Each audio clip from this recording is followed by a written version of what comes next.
I want to tell you a story about love, betrayal, and how a mother found herself again after being abandoned by her own son. If you've ever felt lonely within your own family, if you've ever given everything only to receive cold indifference in return, then this story is for you. And before I begin, subscribe to the channel so we can share more true stories together. Stories about family bonds, gratitude, and the power of forgiveness that can change a person's life. Now let me tell you what happened on my son's wedding day.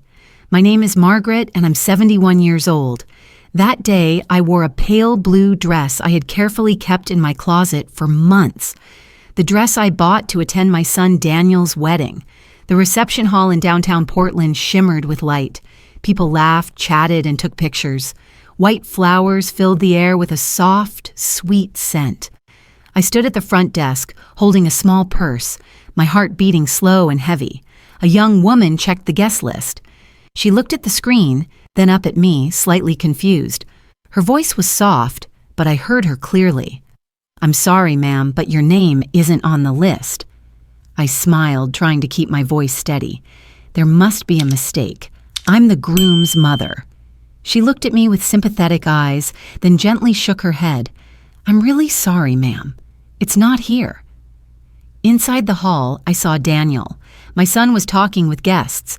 A tall man dressed in a black suit, his hair neatly combed. For a moment, I remembered the days I used to cradle him in my arms. I called softly, "Daniel." He turned around, but the look in his eyes was no longer that of a son toward his mother. He walked over and stopped in front of me. His voice was low but cold. "Mom, why are you here?" I answered, my voice trembling. "It's your wedding. Of course I should be here." Daniel looked at me without a hint of emotion. "This ceremony is for family," he said. "You shouldn't be here." I heard every word, and also the sound of my heart breaking inside my chest. I didn't cry. I just smiled. "All right, I understand." I turned and walked away, through the laughter and the music behind me. No one called after me, not a single person. Outside, the Portland sky was drizzling. I stood still for a moment before stepping down the stairs. My dress was soaked, but I didn't feel cold. Only one thought echoed in my mind. My son just erased me from his life. I called a taxi. On the ride home, I looked out the window, watching the city lights blur through the rain. Images of my life replayed in my head. The night shifts at the hospital, the mornings I drove Daniel to school, the times I borrowed money to pay his tuition. I had given my whole life to my son. I once believed that a mother's love was eternal, but I was wrong, because my own son taught me that sometimes love isn't enough to stay in someone's heart. I didn't know that just hours after leaving that ceremony, a new chapter of my life would begin, a chapter I never dared to imagine, where I would no longer be the quiet, compliant mother, but a woman who finally learned to stand up for herself. After that wedding day, I sat for hours by the window, watching the rain fall on the street outside. Never in my life had I felt so lonely, but if I had to trace back where it all began, it would have been a long time ago. I adopted Daniel when he was 4 years old. Back then, I was 35, living alone in a small apartment on the outskirts of Seattle. I worked night shifts as a nurse at the city hospital, spending most of my time surrounded by the sounds of ventilators and the smell of disinfectant. One afternoon, I visited the children's shelter. Amidst the cries of many little ones, a boy was sitting quietly in a corner, staring out the window. His eyes were large and dark, filled with fear. The caretaker told me he had been left at the hospital gate months ago. No one came back for him. I didn't know why, but when his eyes met mine, I knew I wouldn't be able to leave alone. I completed the paperwork, and from that day on, Daniel became my son. The first few years were hard. I worked and studied simultaneously to qualify for a promotion. Some days I worked 20-hour shifts, slept only 4 hours, then got up again to cook, do laundry, and take Daniel to school. We had nothing except each other. Daniel was a bright child. He loved reading, drawing airplanes, and asking questions that made me laugh. During the rare moments I had free, I would take him to the park near our home, buy him vanilla ice cream, and watch him laugh among the pigeons. Just seeing that smile made every exhaustion disappear. When Daniel turned 10, I switched to an administrative position in the ER. The pay was lower, but it allowed me to spend evenings at home with him. I didn't want him to grow up alone. I once turned down an offer from a big hospital because I was afraid of being away from him. I always believed that if I worked hard enough, Daniel would have a better future. Time passed, and my son grew up. He studied well and earned a scholarship in engineering at a prestigious university. The day he received his acceptance letter, I hugged him, tears streaming down my face. I thought every year of sacrifice had finally been worth it. During his college years, I sent him extra money so he wouldn't go without. I ate instant noodles for an entire month just to buy him a new laptop. I never told anyone. I was simply happy I could provide for him. I didn't want him to know I had sold my only ring to pay for his final semester. On his graduation day, I stood in the crowd holding a small bouquet of flowers. When he walked across the stage to receive his diploma, I saw that radiant smile on his face. He looked down, caught my eyes, and waved. In that moment, I believed my life had been a success. A year later, Daniel started working in Portland. He rented a small apartment and began his new life. I sent him gifts and occasionally visited. Everything seemed fine until Sophie appeared. I met Sophie for the first time at a dinner. She was young, beautiful, confident, and worked in the advertising industry. At first, I was happy, thinking my son had finally found someone he truly loved. But after a few meetings, something started to feel off.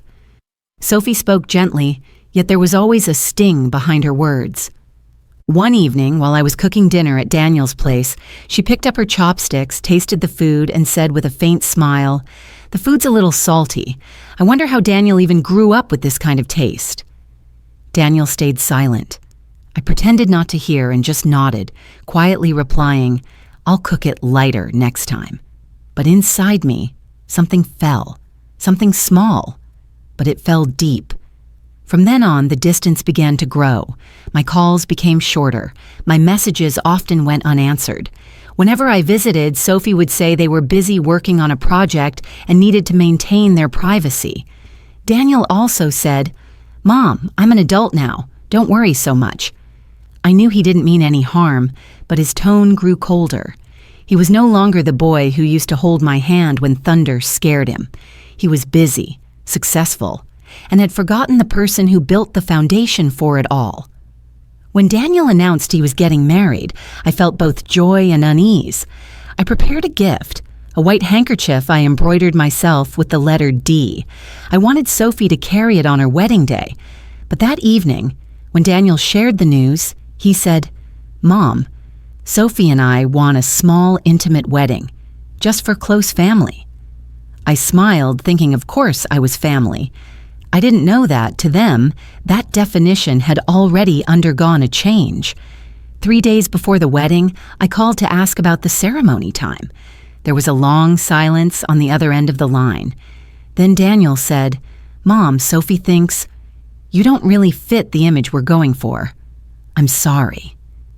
I gripped the phone tightly, my heart stopping for a moment. All I could say was, "I understand."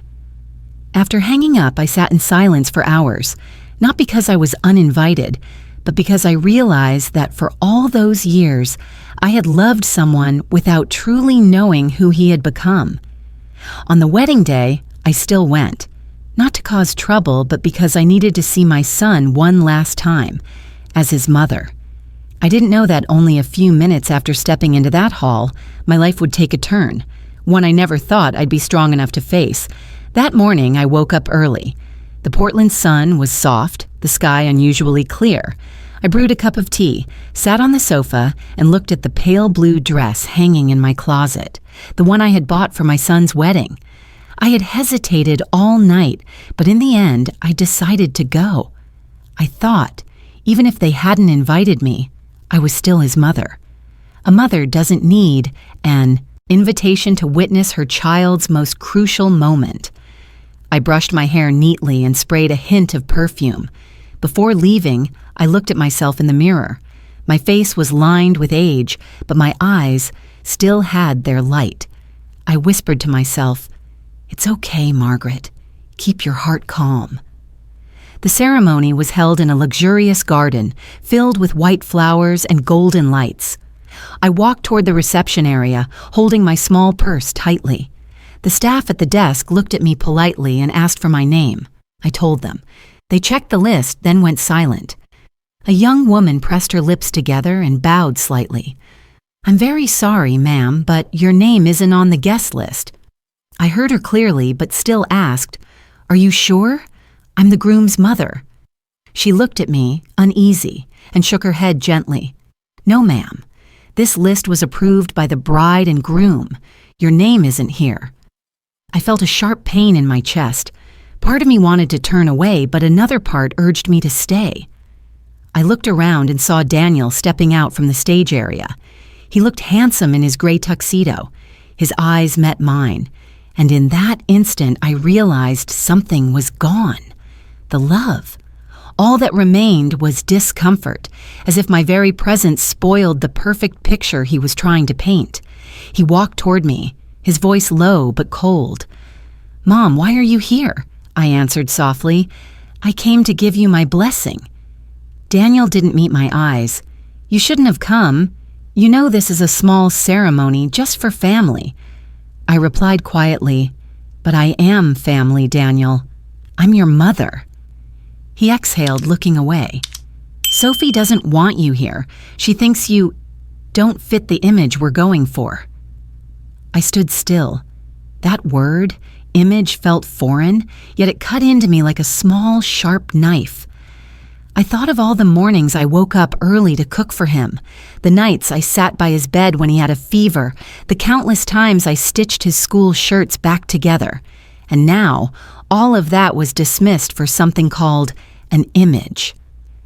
At that moment, the bride appeared, Sophie. She was radiant in her white gown, her smile flawless. But when she saw me, that smile vanished. She spoke softly, just loud enough for me to hear. "You weren't invited. Please leave before people start noticing." Daniel said nothing, no defense, no word. I looked at the two of them, the son I had raised and the daughter-in-law I once hoped to love, and I understood clearly. I had lost them both. I smiled, a smile that even I didn't know where I found the strength for. "All right," I said. "I understand. I wish you both happiness." I turned and walked away, slowly, as the wedding music played behind me. No one called after me. No one walked me to the gate. As I left the garden, clouds began to gather. I stood by the roadside, waiting for a taxi, the wind blowing strands of silver hair across my forehead. A car pulled up. I opened the door and sat in the back seat. The driver asked, "Where to, ma'am?" I answered softly, "Home." My voice sounded strange, empty, as if it belonged to someone else. The car began to move. Through the window, I watched the glow of the wedding lights fade into the distance. I thought I would cry, but no tears came. There was only a terrifying calm, as if my heart had turned to stone. When the car turned onto the main road, I took out my phone. I opened my contacts and looked at the name Mr. Lewis, the lawyer who had worked with me for nearly 20 years. I dialed. When his voice came through, I spoke slowly, clearly. "Lewis, it's time to carry out the plan we talked about." He hesitated. "Are you sure, Mrs. Harris? Once we start, there's no going back."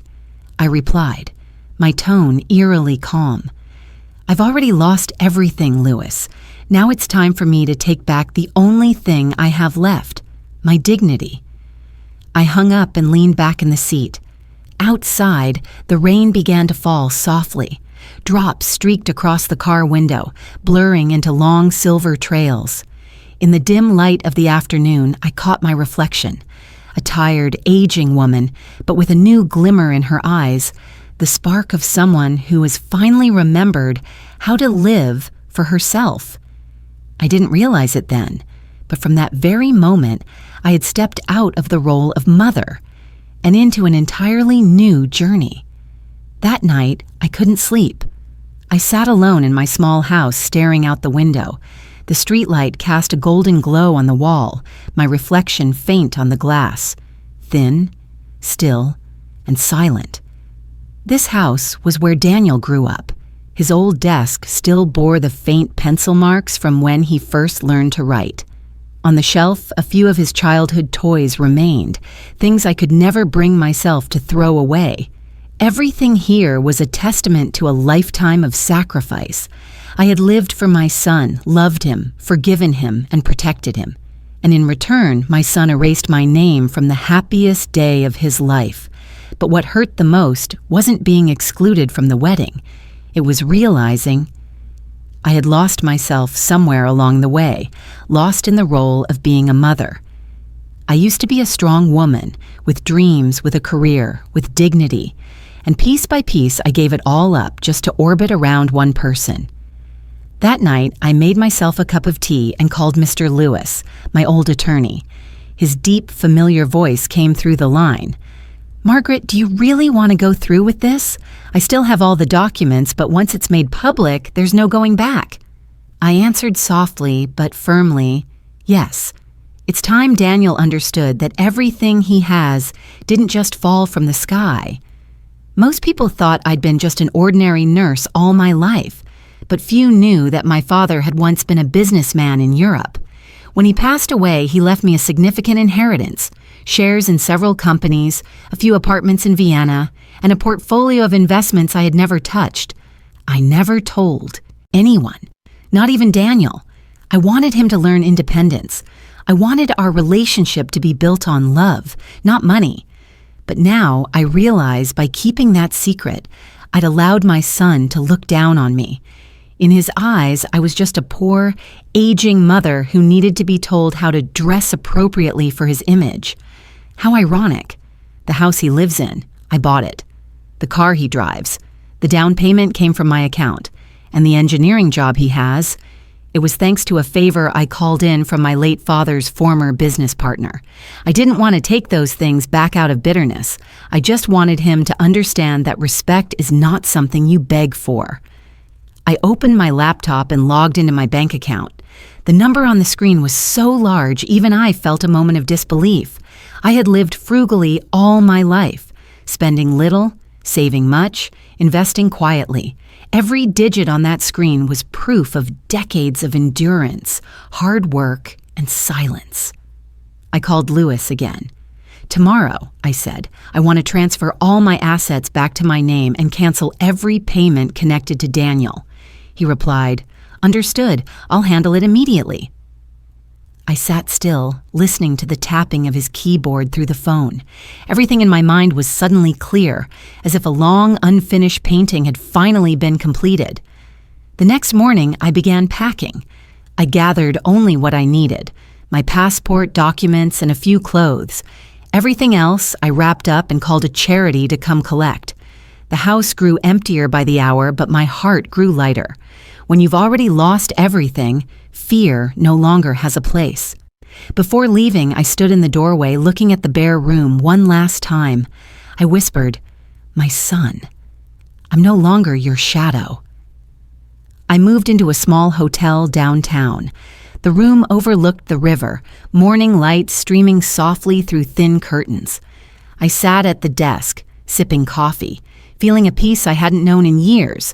Then I began drafting my plan in detail, cut all automatic payments for Daniel's house, transfer the property title back to my name, withdraw my guarantees for his loans, and finally ask the company where he worked to reassess his position without any special recommendations. I didn't want to destroy him. I just wanted him to face the consequences of taking for granted the person who built his foundation. That afternoon, Lewis arrived with a thick folder. "These are all your assets," he said. "Domestic and overseas. The house Daniel's living in has already been transferred back. Would you like to keep it or sell it?" I smiled. "Keep it. I want to see how he reacts when he receives the notice." Lewis hesitated, then asked, "Are you sure you don't want to talk to Daniel first?" I shook my head. I already did, at the wedding gate that day. When he left, I opened the window. The breeze carried the damp scent of rain. In the distance, the city lights shimmered. I closed my eyes, and for the first time in years, my heart felt weightless. I had spent my whole life being a mother. Now I was learning to be a woman again, someone who loves herself, makes her own choices, and doesn't need anyone's permission to be respected. That night, I wrote in my journal, "Today, I officially retire from motherhood. I will no longer watch my son's every step. I will no longer shield him from the consequences of his mistakes. From now on, I choose to live for myself, even if only for the few years I have left." When I put down the pen, I realized tears had fallen. But this time, they weren't tears of pain. They were tears of liberation. 3 days after the wedding, Daniel called me. His voice was cheerful, as if nothing had ever happened. "Sophie and I are on vacation for a few days," he said. "Can you stop by to water the plants and collect the mail? Oh, and maybe tidy up a bit. Sophie wants the place clean when we get back." I was silent for a few seconds, then replied simply, "I can't. I'm busy." He hesitated. "Busy? Doing what?" I answered, calm but firm. "Busy living my own life." Then I hung up. An hour later, Sophie called. Her voice was sharp and high-pitched. "What's wrong with you? Cleaning up the house is nothing. A mother should help her son." I said quietly, "You're right. I was a mother, but not anymore." I heard her shouting something, but I had already ended the call. That afternoon, I sat by the hotel window with a cup of coffee. Below, cars drifted slowly through a light drizzle. For the first time in years, I felt a sense of peace. No waiting for a phone call. No guilt over saying the wrong thing. No more being a mother to someone who didn't want one. A few days later, Daniel called again, his voice anxious. "My electricity got cut off. Do you know anything about that?" I replied evenly, "No, I don't, because that's not my house anymore. I stopped paying the bills." His tone rose. "Mom, what are you doing? You can't just cut off my power." I said, "You can call the electric company. You're the owner now. Handle it yourself." There was a pause. Then he shouted, "You're being petty. You always make everything such a big deal." I replied softly, "No, Daniel, I'm not making it big. I'm just setting it down." Then I hung up.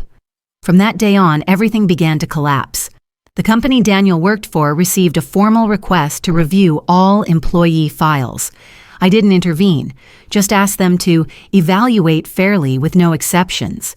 A week later, his manager called him in and handed him a thick folder, a record of poor performance reviews, technical mistakes, and customer complaints.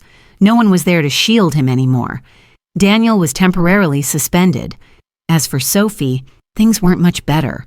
Her credit card, used for clothes and handbags every month, was suddenly declined. It was the supplementary card I had opened for Daniel years ago. When Sophie tried to use it at a boutique, the cashier smiled awkwardly and said, "I'm sorry, the account's been closed." Her face flushed red. She stormed out and called Daniel. That evening, their apartment was filled with shouting. Sophie screamed, "Tell me, why was the card canceled? Your mother did this, didn't she?" Daniel slammed his hand on the table. "Don't blame my mom. If you hadn't hated her, none of this would have happened." But even he didn't believe what he said. Deep down, he knew. I was doing what he never thought I could, setting boundaries. 3 days later, Daniel went to the office. On his desk lay an envelope. Inside was a termination letter. His boss, who also happened to be my late father's former associate, spoke briefly. "You need to learn accountability. You've been protected for far too long." Daniel didn't argue. He just stared at the paper, silent, and walked out. That same afternoon, a court officer arrived at their apartment. He handed Daniel an official notice. The property ownership had been transferred back to me. From that day forward, they had to start paying rent or leave within a month. When Sophie read it, she screamed and threw the papers on the floor. "This can't be real. This house is ours." Daniel said quietly. "No, it's my mother's." Sophie shouted louder. "You're a failure, a man who owns nothing of his own." Daniel didn't respond. He sat down, his hands covering his face. The apartment, once bright and lively, fell into a suffocating silence. That night, the police knocked on their door. The neighbors had reported shouting, breaking, and crying. Sophie was smashing dishes while Daniel sat motionless, like a statue. When the officers asked her to stop, she pointed at Daniel and yelled, "It's all his mother's fault. That cruel old woman destroyed our lives." One officer replied calmly, "Ma'am, this isn't your house. It belongs to Mrs. Margaret." The room fell utterly silent. The next day, a local newspaper picked up the story online. Young couple cut off financially by wealthy mother after their wedding. Public opinion is split in two. Some called me heartless. Others said, "She's just teaching her son responsibility." I read the article and simply smiled. I didn't feel joy. I didn't feel revenge, just emptiness. That afternoon, Lewis visited with new paperwork, final confirmation that all asset transfers were complete. He asked, "Margaret, do you have any regrets?" I looked out the window where the sunlight was fading over the river. I said, "No, I didn't do this out of anger. I did it because something had to end." I knew that from now on, Daniel would have to live on his own. He would struggle, fall, and learn. Learn what it truly means to grow up. And for the first time in decades, I could finally live for myself. That night, I sat by the hotel window again. Below, the streetlights glowed golden. I thought to myself, maybe pain isn't punishment. Maybe it's life's way of teaching us to grow. Daniel was learning that lesson in the only way he could. A week after Daniel lost his job, I opened my phone and saw my name all over social media. It all began with a post from Sophie. She wrote, "My mother-in-law is a cruel woman. She pretended to be poor just to manipulate my husband, then cut us off completely after the wedding. Now we've lost our home, our jobs, everything. We just wanted to live in peace, but she destroyed it all out of jealousy." The post went viral with thousands of shares. People commented, "How horrible! How can a mother do that? That woman must be insane." I read everything. I didn't get angry. I didn't even feel sad. I just sighed. She had chosen to play the victim, and once again, I became the villain in everyone's eyes. 3 days later, reporters knocked on the door of the hotel where I was staying. They asked if I had anything to say about the feud with my daughter-in-law. I said simply, "I'm not fighting anyone.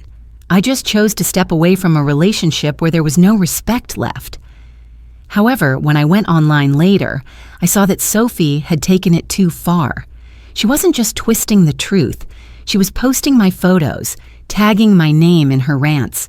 People hurled insults, mocked me, and flooded my inbox with hateful messages. That evening, a message came from an old friend. "Margaret, she's lying. You have to speak up."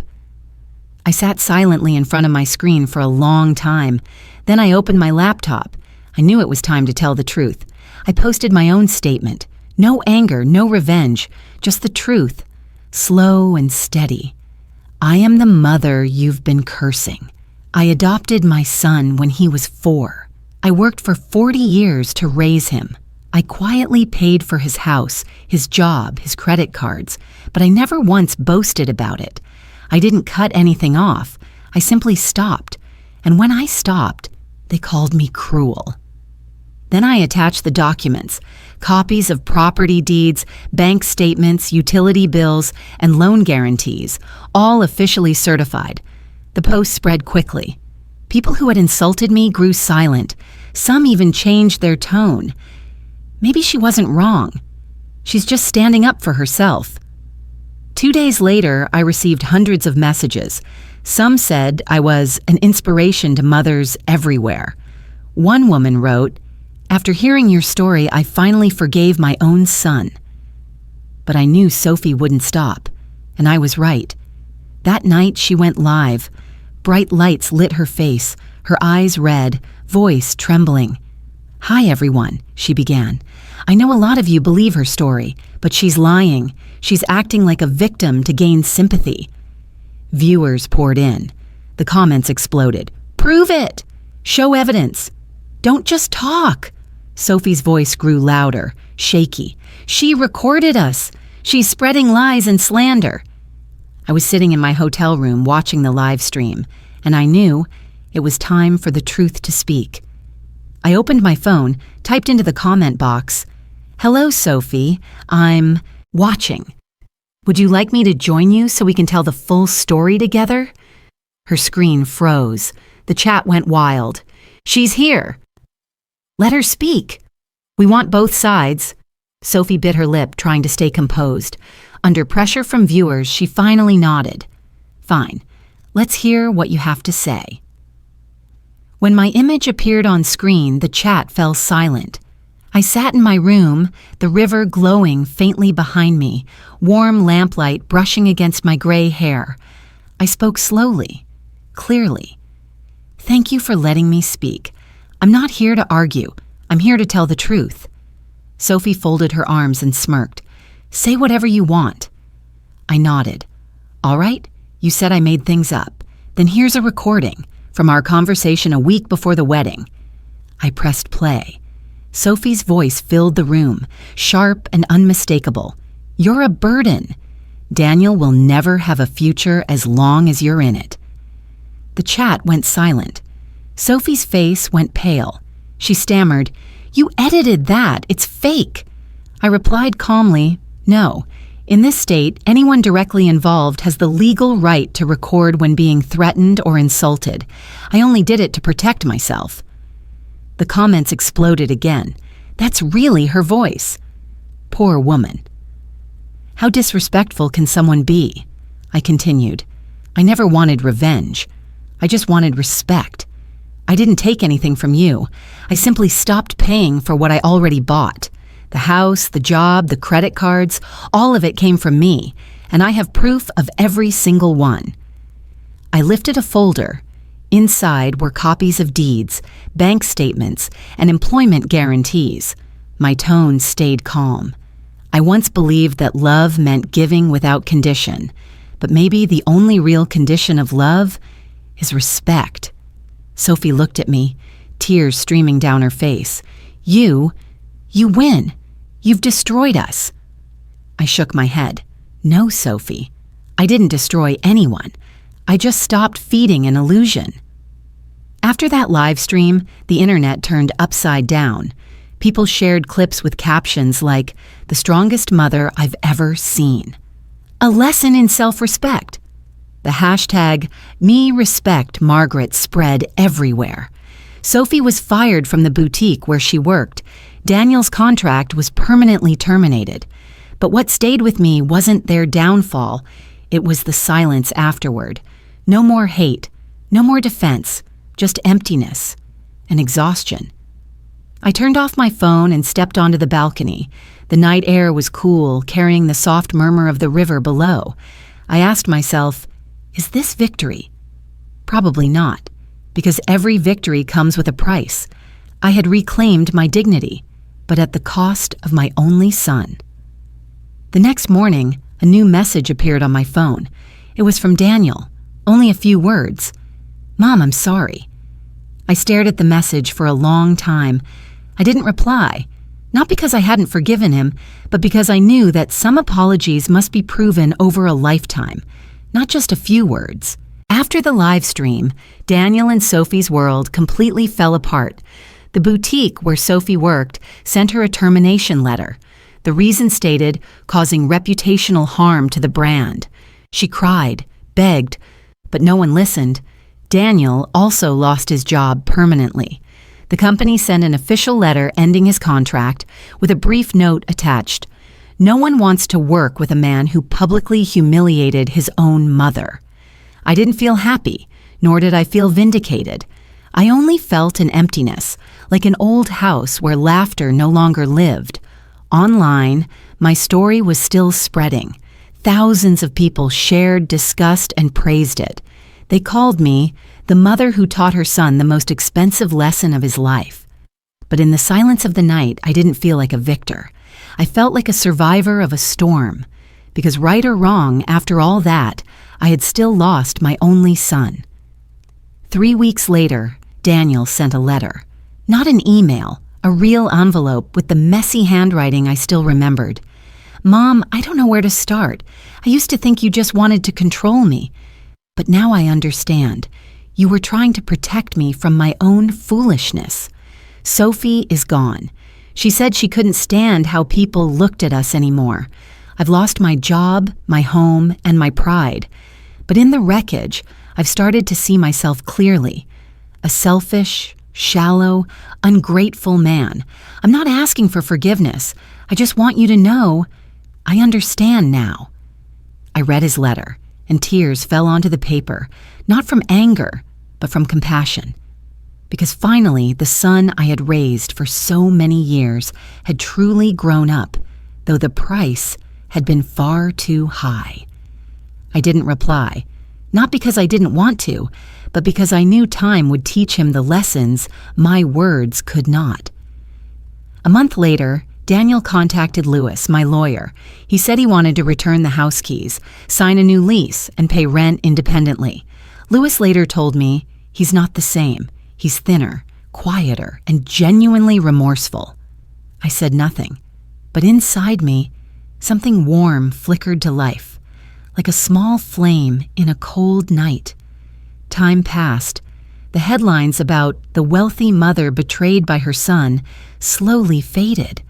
As for me, I moved into a small apartment by Lake Geneva, the city where my father once lived.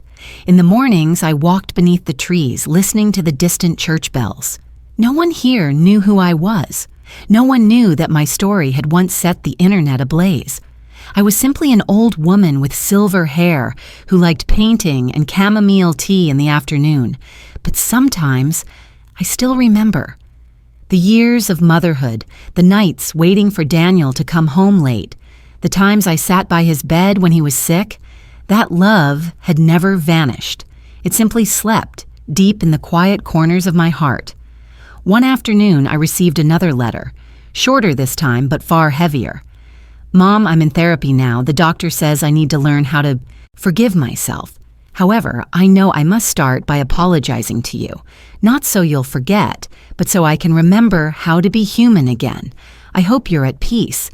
Even if you never want to see me again, I'll always be grateful. Your son, Daniel." I read it, and this time I smiled. Not because I had forgiven him, but because I felt something I had longed for all my life. Daniel had finally understood the meaning of love and respect. I didn't write him back, but I sent a small envelope through my lawyer. Inside was a card with 2 simple handwritten lines. "I forgave you long ago, but forgiveness doesn't mean returning to the past. Live well, my son." A few months later, I heard that Daniel had moved to a small town. He was working as an engineer for an electronics company. The salary wasn't high, but it was enough. People said he lived quietly now, no longer boasting, chasing appearances. As for Sophie, she disappeared from the public eye, left the city, and no one knew where she went. Everything ended quietly, like a play whose curtain falls without applause. One morning, I sat in a small cafe by the lake. It was raining softly outside. I watched people passing by, then opened the journal I still wrote in every day. I wrote, "I used to think forgiveness was weakness, but now I know forgiveness is freedom, not to comfort others, but to free myself." I began writing a book, not to complain, but to share. The book was titled When I Retired from Being a Mother. It told the story of a woman learning to love herself after a lifetime of living for others. When it was published, I received thousands of letters from around the world from mothers, sons, and people who had once hurt those they loved. They wrote that the story made them reflect, made them want to call their mothers to say thank you or I'm sorry. And I realized that perhaps the best thing I had ever done was not revenge, but turning my pain into a lesson for others. One evening, as the sun sank behind the mountains, I sat by the window, watching the still surface of the lake. I thought of Daniel, but this time, the memory didn't burn. It felt gentle, warm. I realized that true love is when you are strong enough to let go and kind enough to forgive, because sometimes only when we stop holding on do others begin to move forward. I closed my journal softly and whispered to myself, I don't regret loving my son. I only regret forgetting myself for so long. But now, I found the woman I once was, and she, at last, is alive. 2 years have passed since I left my old city. Now I live in a small apartment by Lake Geneva, where morning fog covers the water like a soft blanket. I've grown used to the peace, mornings with books, afternoons with long walks, evenings with classical music. People often say that time heals all wounds, but I don't believe that. Wounds never disappear. They simply become part of who we are, like a scar on the hand or a wrinkle at the corner of the eye. The difference is that we learn to look at them without pain. One autumn morning, I received a small package. Inside was a photo frame. In the picture, Daniel was smiling, standing among a group of children in a workshop. On the back, a note was written in his familiar, messy handwriting. Mom, I've become a mentor for a public school engineering class. These kids remind me of who I used to be. Thank you for not letting go too soon and for not holding on too long. I sat for a long time looking at that photo. The wind stirred the curtains, carrying the faint scent of lavender through the room.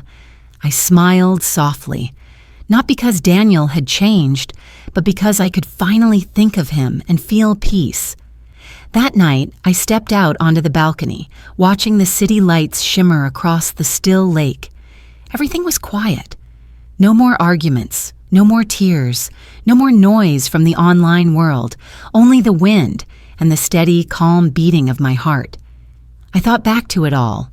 The day I was turned away at his wedding. The sleepless nights were filled with hurt. The moment I stood up and took back my dignity. And the day I chose forgiveness, just to keep living. If someone asked whether I regretted anything, I would say no, because sometimes loss is the only way we rediscover what truly matters. Many people wrote to me after reading When I Retired from Being a Mother. They shared their own stories.